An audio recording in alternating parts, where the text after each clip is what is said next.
Rick Barnes has Tennessee rolling. Is this the year they finally break through and make that elusive Final Four?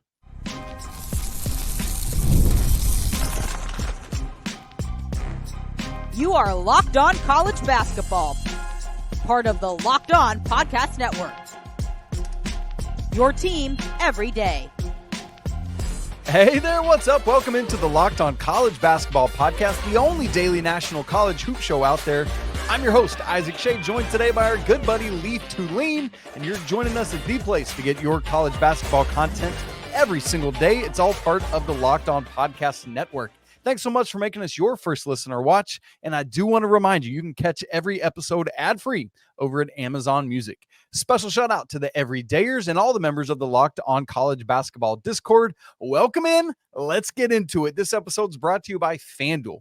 Place your first $5 bet and you'll get started with $200 in bonus bets guaranteed. Visit FanDuel.com to get started. Leaf, we roll on with our team previews as we're now just like a week and a half away from the tip of the regular season. And today we stay in the SEC where Andy Patton talked about the Auburn Tigers yesterday. And today we talk about Rick Barnes and the Tennessee Vols. Last year, they were 27-9 overall, 14-4 in the SEC regular season champs by a game over four different teams tied at 13-5. That was crazy. Lost in the SEC quarterfinals to Mississippi State, rather got blown out in that game, I should say, and then ultimately lost in the Elite Eight to national runner-up Purdue. What a dynamic game that was, with Zach Edey going off for 40 and Dalton Knecht 37. I mean, it was just ridiculous and a lot of fun to watch on a Sunday afternoon. But Leaf, we get into this thing, and Tennessee this year comes in number 12 in the AP preseason poll, 11th at Blue Ribbon, 6th at Torvik, 13 at KenPom. Leaf, last year, one SEC team got their first ever Final Four. That's Alabama. Is it Tennessee's turn now? I don't think so. I think last year was Tennessee's best chance, other than maybe the year with Grant Williams and Admiral Schofield in 2019. That was a great team. Yeah. And they lost to Purdue. Funnily enough, both times they were thwarted by the Boilermakers. That was an awesome game, too, in 2019. I want to say it was 99-94 in double overtime. That sounds right. I'll look it up while you're talking. And the other thing about those teams is they were physically imposing, like Tennessee tends to be on the defensive end, but they had the skill to make up for it on offense. It came in the form of Grant Williams, who was the SEC Player of the Year. Last year, they had the SEC Player of the Year in Dalton Knecht. This year, you're going to see a lot of shifted responsibility. And those who think, okay, you know, we got a couple transfers that scored 18-plus points, they're not going to be Dalton Knecht. I hate to spoil things, but you look at the offensive production of Lanier and Dubar, and I just don't think it applies in the same way that Dalton Knecht did. We talked about this time last year about how he played in a scrimmage against Michigan State, and you're like, wow, like this guy is a little different. Both you and I had them in our top four in the preseason poll. This year, I have my concerns about Tennessee because they're going to be good defensively. But I do think they lost their best defensive player. And yes, I'm well aware they have the reigning SEC Defensive Player of the Year in Zakai Ziegler. Jonas Aidoo was the rock of that defense. Jemai Meshack and Zeigler are great defensively. Now both of them have to be even better defensively and shoulder a far, far larger role offensively. Because Dalton Knecht essentially was told, hey, you get buckets, we'll defend. Yeah, That's what it was. Josiah Jordan-James, also a great defender, also averaged north of double digits. So Dubar and Meshack and, of course, Lanier are going to be asked to score a lot. The X factor to me in terms of can they replicate the offensive production is Jordan Gainey, who struggled shooting the ball last year, but I just don't necessarily see a way that they score as effectively. And I think defensively they're going to have to be like some of the Tennessee teams in between the 2019 and the 2024 team, where they were great defensively, but they truly didn't have the punch offensively to be a dynamic team come March. At a consistent level anyway. You'd see it pop every now and again. Going back, yes, Leaf, you're right. That Purdue Sweet 16 matchup in 19 was 99-94 in overtime. Their second straight overtime game, they beat Iowa in the round of 32, also in OT. Crazy stuff. Man, I loved that team. I was a massive Admiral Schofield fan. I love that. Okay, so Leaf, it's kind of hard to believe it, but this is year 10 for Rick Barnes at Tennessee. I can't believe it's been that long, but you know, the biggest storyline clearly here, and you just talked about him, is how do you replace the Dalton Knecht offense? And like, not just the bucket making, but the swagger and the way in which he did it. His side, I mean, as we record this on Wednesday, I sat and watched him score his first NBA bucket last night for the Lakers on a beautiful three. The first NBA shot he ever took was a three that he did not hesitate on, as you expect him to not do, and it looked great. But one of the things, Leaf, that you and I talked about last year, I think both on and off the air, was how you just said, Dalton, you go score, we're going to defend. I think part of that was we often saw the Vols on offense just sitting around watching Dalton go get buckets, and a lot of times that worked. But when he was off or when it wasn't working, that kind of stunted Tennessee. And so one of the things I'm wondering is, now that guy who was amazing, arguably the second best player in the nation behind Zach Edey last year, now that he's gone, could Tennessee be more balanced offensively could they be more balanced offensively this season? Oh, I think they have to be, and they will be. I just don't think it amounts to as much. That's So a great way to say it. I think you're going to see Zakai Ziegler add 2 points to his scoring total. I think you're going to see Jordan Gainey make a big leap. I think you're going to see the lost production from Josiah Jordan-James come and represent itself in what's scored by those two guys. And then you have Dalton Knecht, 20-plus points per game. And I think you're going to get Dubar and Lanier each scoring 15 probably. And that's a good number. Hopeful. I don't know if that's going to happen, but if that does happen, you're going to hope for good efficiency and ability to stretch the floor, because Tennessee has been able to score, like you said. It's at times, but what they haven't had is consistent three-point shooting. Knecht would bring you away from the basket because you'd have to guard him 30 feet away, and he'd drive and create, and it got such open looks for the others that their production actually got better, even though they kind of were stand around and watch. I think they're going to need to be a team that has 3 or 4 guys in double digits, and it may be 10, 11, 14, 16 from 4 guys. But you're just not going to have the upper echelon, the firepower to hang with a team like Alabama, who's going to hang 80 points routinely. I don't think you have the power to routinely outduel a team like Arkansas that's going to score. And now they may be better in the regular season. I just think it manifests and causes issues by the end of the regular season into SEC tournament and, of course, March Madness, where you have to play one way. And if your defense allows a few extra threes, if your offense has a bad scoring night, I just don't think they have the wiggle room that they had last year. That's well put. Don't have the wiggle room. Like, you were talking about both Dubar and Chaz Lanier. Sorry, I couldn't pull his name. It almost feels like they're both going to have to hit their ceilings in order for Tennessee to really kind of come close to matching last year's production. And I think they both could be good, but the hope of a dude from Hofstra and a dude from North Florida both transferring up and being, Knecht light, I don't think is not a guarantee. I don't even think it's the most likely outcome. I'm excited. I'm very excited for both of these players, but they're going to have to be very, very good. Now, one of the things you talked, Leaf, about Adu being kind of the anchor of that defense in a lot of ways last year, but I also know a lot of Tennessee fans were frustrated with Adu and maybe him not showing up physically in a lot of ways like they would. It feels to me like Felix Okpara, who comes over from Ohio State, is going to provide that grit and strength that we didn't often see from Adu last year. As we talk about Dubar and Lanier and how they will or won't replace Knecht, do you think Okpara can be an upgrade in any way from Adu? I think Adu is so undervalued last year, both by volunteer fans, but nationally. I thought he was the best defender in the entire SEC. And I thought he had the capacity to score from 15 feet and in. He didn't have to many times, but he at least had the threat to do so. Rebounding wise, I don't think he was unbelievable, but he was such a presence defensively, both in his versatility, ability to slide his feet and protect the rim. I think Tennessee fans are going to miss Jonas Adu in seeing the growing pains of Felix Okpara. Okpara is kind of a long, lanky guy as opposed to a brute. Yeah. Like, I think the misnomer is that people think Tobe Awaka is the build you're getting from Okpara. Okpara is very long and lanky. I think the physicality is going to be troublesome. And I think people are frustrated at Adu because he got beat up by Zach Edey. Like, who didn't? Who didn't? So I think Adu is supremely undervalued, and I would say this is a hot take. I don't see much of a difference between in a winning basketball team, Adu and Janai Broome, and Janai Broome is projected to be an All-American on most things. I thought he was better than Janai Broome last year for Tennessee than Broome was for Auburn in the biggest moments. Well, we might find out pretty quick because Tennessee actually hosts Arkansas in their first conference game on January 4th. And so we'll find out exactly what Adu is doing for the Hogs this year and John Calipari as they come to town. Now, Leaf, we need to get into our personnel. We need to make our starting 5 projections for this team. And I want to talk about that guy, Zakai Ziegler. What exactly kind of year is he about to have? Because it could be a lot of fun. We'll get to that in just a second. Right after I tell you about FanDuel. Hey, NFL fans, you can start this season with a big return on FanDuel, America's #1 sportsbook.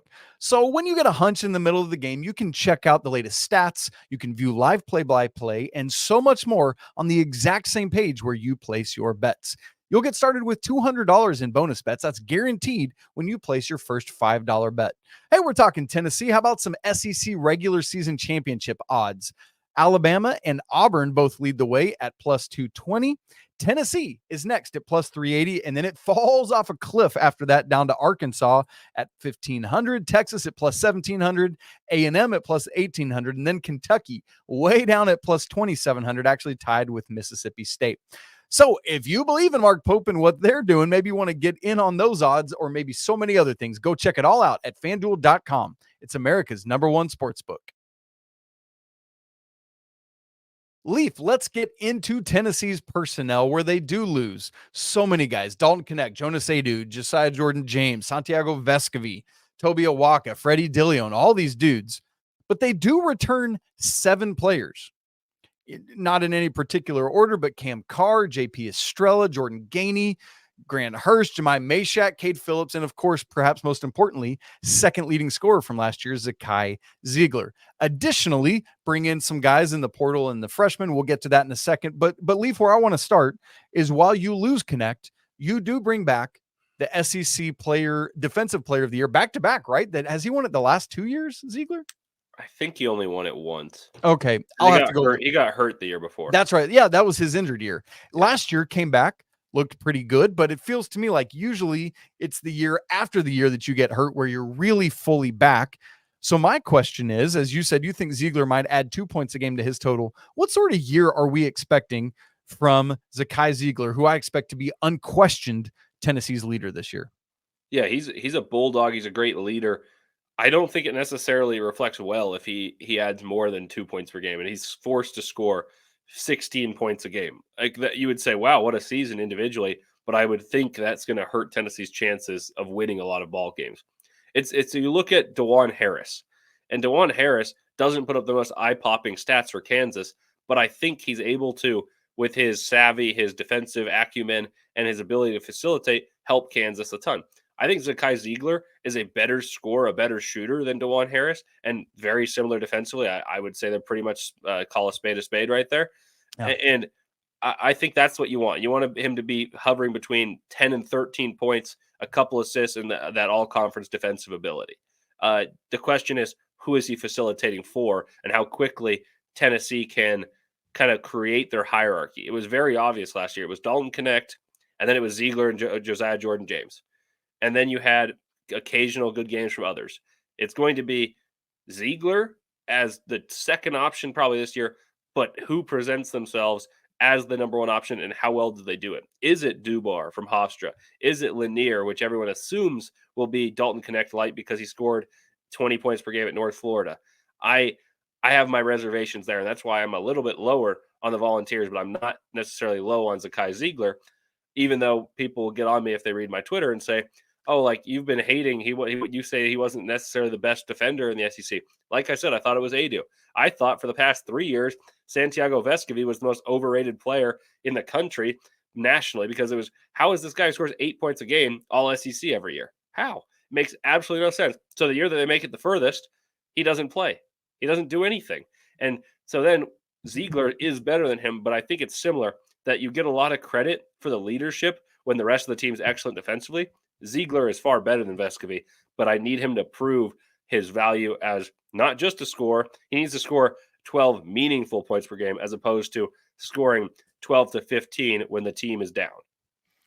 All right. And so as we think about Zeigler, the distributor last year averaged a career high 6.1 assists a game and 2.2 turnovers per game. So we're looking for some really good distribution as we think about who he might be distributing to. As Leaf said there, obviously we've talked about the returners. We've already mentioned 3 of the incoming portal players: Chaz Lanier from North Florida, Darlinstone Dubar from Hofstra, and Felix Okpara from Ohio State. The one we haven't mentioned is Igor Milicic, who comes over from Charlotte. And then just one incoming freshman, who is Bishop Boswell, a 6'4" combo guard from Charlotte, North Carolina, 96th in the class at 247.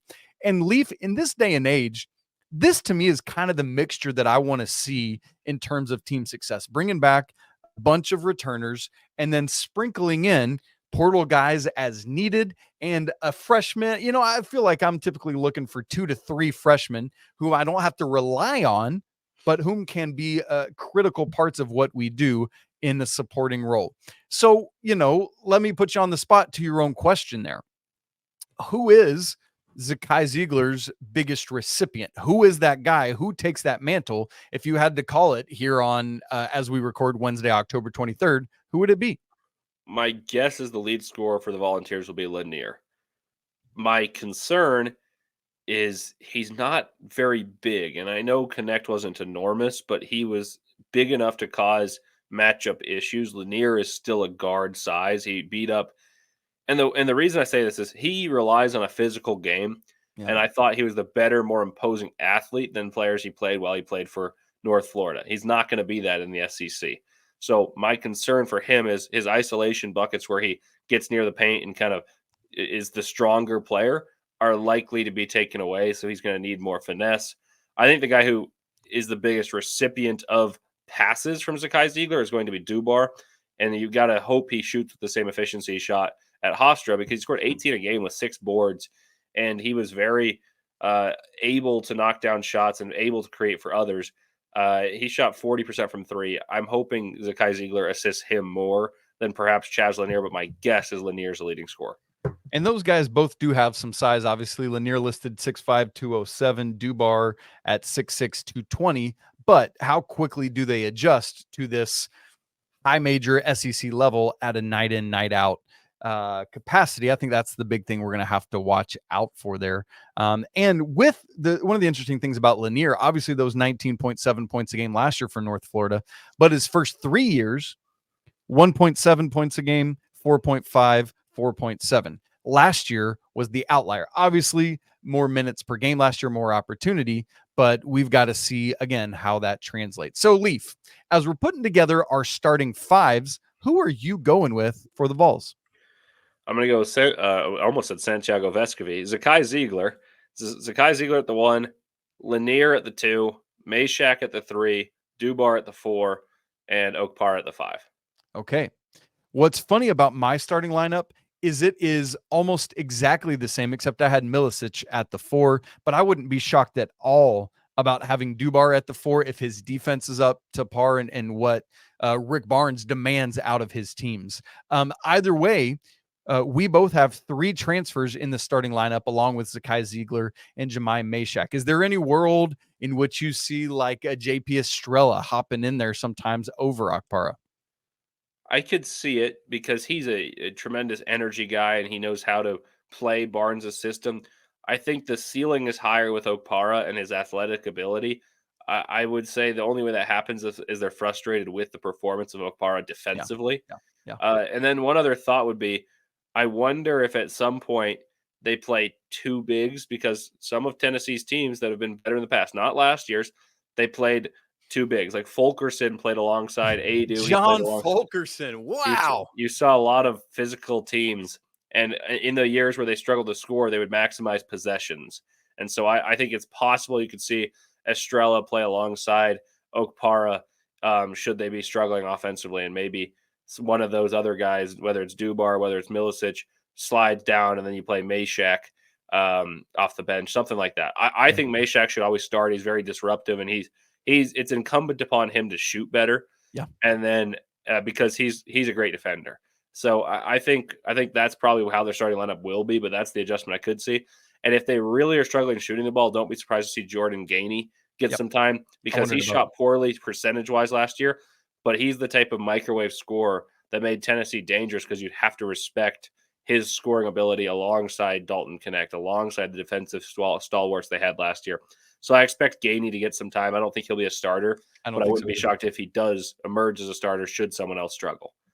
And with Meshack, to be fair, his shooting percentage from three was fine enough last year, 35.9%, but such a small sample size, only took 39 threes. And so I think it's like, if he could maintain even 35% while bringing that volume up, would be a really welcome sight for Meshack, especially, just as you need more offense coming from more dudes, we will certainly look for that. Now, Leaf, how is this team actually going to do this year? You've already said you don't think this is the first Final Four team in Tennessee history, but it should be a very solid team. We're going to look at the schedule and make our predictions on where Tennessee lands this year, all coming up in just a second.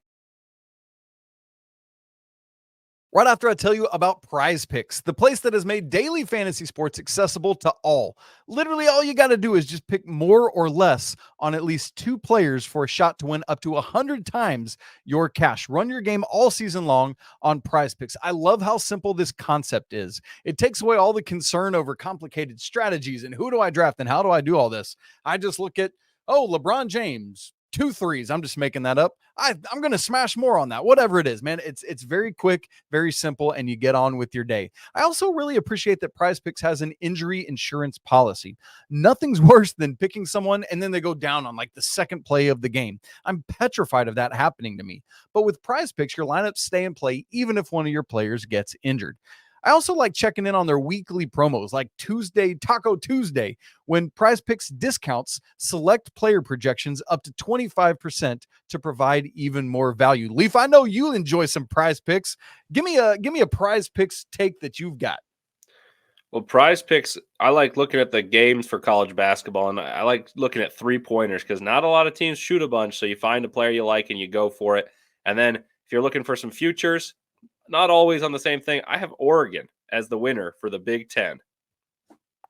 Like that. So, folks, if you want to join Leaf in that or anything else, download the app today and use code LOCKEDONCollege to get $50 instantly after you play your first $5 lineup. Again, that's code LOCKEDONCollege on the Prize Picks app to get $50 instantly after you play your first $5 lineup.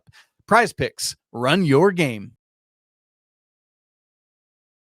Let's look at Tennessee's schedule and get into this thing. Obviously, as we always do, we're going to start with the non-conference schedule. The SEC is the lone remaining power conference that still plays 18 conference games, which I kind of like. It gives you more non-con flexibility. Leaf, we do have upcoming this Sunday, actually this weekend, there's quite a few more good exhibition games. One of them is Tennessee hosting Indiana. Really, really intrigued by that one. I'm going to be tuned in on Sunday. But let me highlight some of the key non-con games. Saturday, November 9th, that's Saturday of the first week of the season. Tennessee will be at Louisville in the Yum Center. This is a home-and-home series. The game in Knoxville is next December 16th. Moving ahead over a couple bye games, Tennessee will be at the Baha Mar the weekend leading into Thanksgiving. That's Thursday, November 21st, playing a Tony Bennett-less Virginia. And then the next day on Friday, either Baylor or St. John's. I'm going to enjoy either one of those matchups, whoever they get there. Skipping over another bye game, UT Martin. Then we get the ACC SEC Challenge, where Tennessee will host Syracuse on Tuesday, December 3rd. Followed up by, they get a week off and then play Miami at MSG in the Jimmy V Classic. That should be fun on Tuesday, December 10th. And then a couple days later, go to Illinois for the second part of a home-and-home series with the Illini. Last year was in Knoxville, where Tennessee won. This year, they're up in Champaign. I love these home-and-home series. Tennessee has 2 of them going on. They didn't schedule it right, though, because both of them are on the road this year. Come on, Rick Barnes and company. Do a little better. Leaf, that's the highlights of the non-con schedule. What jumps out to you? I'm very excited to see the Louisville game. Same. That's a team that I think, compared to recent years, is going to make the biggest jump of anyone. I know they've been horrible, so that doesn't make that much of a claim. But I think you're going to see a top 3 team in the ACC right there. And that'll give you the litmus test for how good the Cardinals are. But it also tells you how good the Volunteers are. If the Volunteers, who have less moving pieces, have the same coach, the same system, they just lost one NBA guy in Dalton Knecht and a couple other guys that moved on, they should win that game early. But if Louisville can win that, That's a team that's got a very high possibility and upward trajectory that I think, like I said, will be a top 3 team in the ACC. So I'm very excited from that. And you look at even that scrimmage against Indiana, I'm curious because that's a big time assimilation of talent. I just don't know how they're necessarily going Yeah. to come together Yep. in the Yep. Hoosiers. So you look at Tennessee, and I think there's a lot of puzzling matchups, ones that I would be like, wow, I don't know who's going to win that. And all those intrigue me. And I'm just curious to see how the hierarchy is established for the Volunteers. We talked about the leader being Ziegler. I want to see how quickly the hierarchy is established because you don't have Dalton Knecht, so who's going to be your problem solver? Yeah. It really is intriguing to me that Tennessee has 3 ACC games in the non-con: Louisville, Syracuse, and Miami. I'm right with you on Louisville, Leaf, because I'm really curious to see how quickly the pieces come together there. And I think Pat Kelsey's team is going to be really good, but will they be ready by that first Saturday of the regular season? We're going to have to find that out. And then I think the one that I'm most hopeful for is I would love to see Tennessee and Baylor on day 2 of the Baha Mar. That would be a very fun game. Yeah. So we're all praying that either both Baylor and Tennessee either both lose or both win on day 1. We'll see what happens there. Also, for what it's worth, that Baylor St. John's matchup on day 1 should be a lot of fun as well. Leaf, I'm also really intrigued by that Illinois Tennessee matchup because I think the Illinois offense is going to be really, really good again, obviously going up against what should be another good Tennessee defense. And so that's some strength on strength there that I'm looking forward to. Yeah, Illinois is going to have a lot of youngsters who are very talented. Curious to see what their pecking order is going to be and who's going to emerge because they have draft prospects this year as opposed to fifth-year senior Marcus Damask kind of becoming the head of the snake along with TJ Shannon's explosivity last year.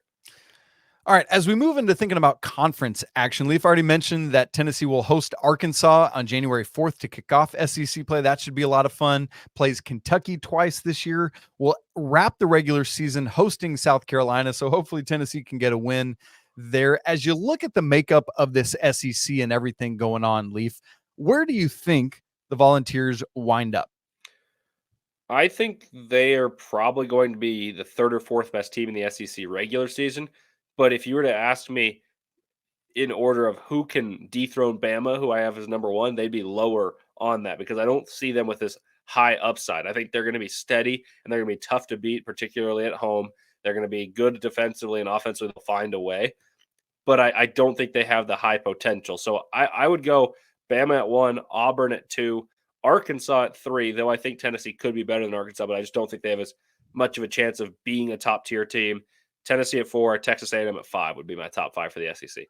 Yeah, that makes sense. What's funny is I've literally I laid in bed last night debating Tennessee 3 or 4 in our conversation today, folks. This legitimately, I lay in bed at night debating over these conversations. It's like my bedtime thoughts and my shower thoughts. That's what we do.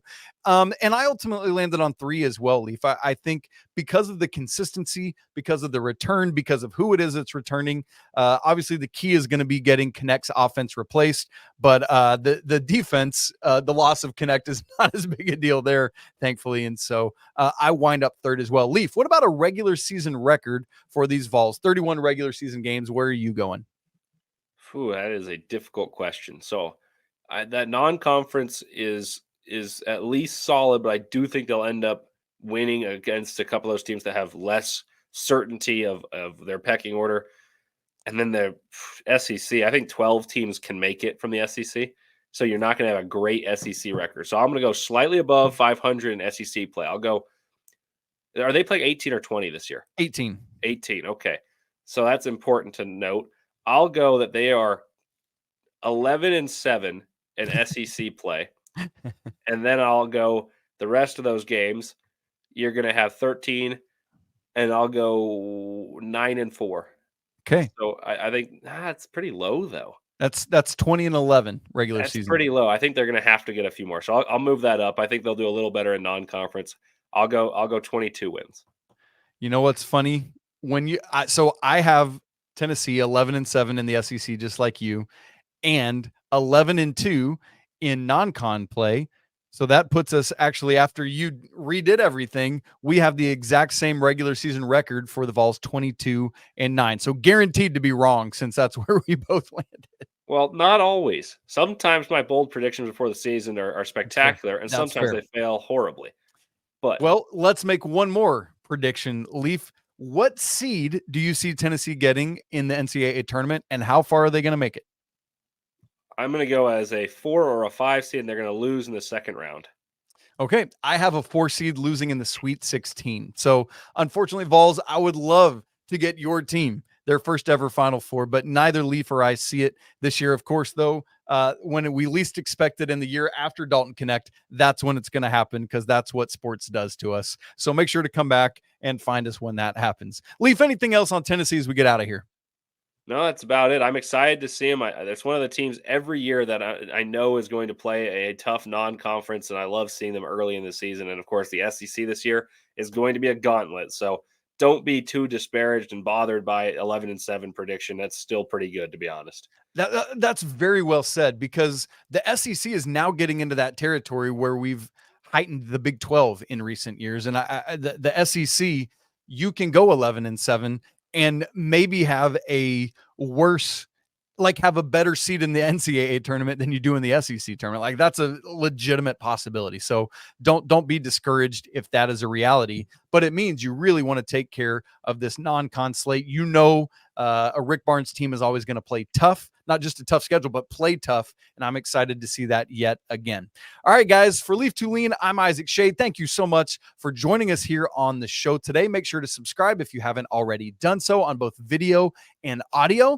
Man, you need to get into the Locked On College Basketball Discord as we get ramped up and into the regular season. That thing's starting to pick up in momentum and conversation, and you're going to want to be part of that. The link's in the show notes, and it's absolutely free to join. As always, we got to say apologies to the Lawyer family. Let's go Wildcats, and until tomorrow, peace.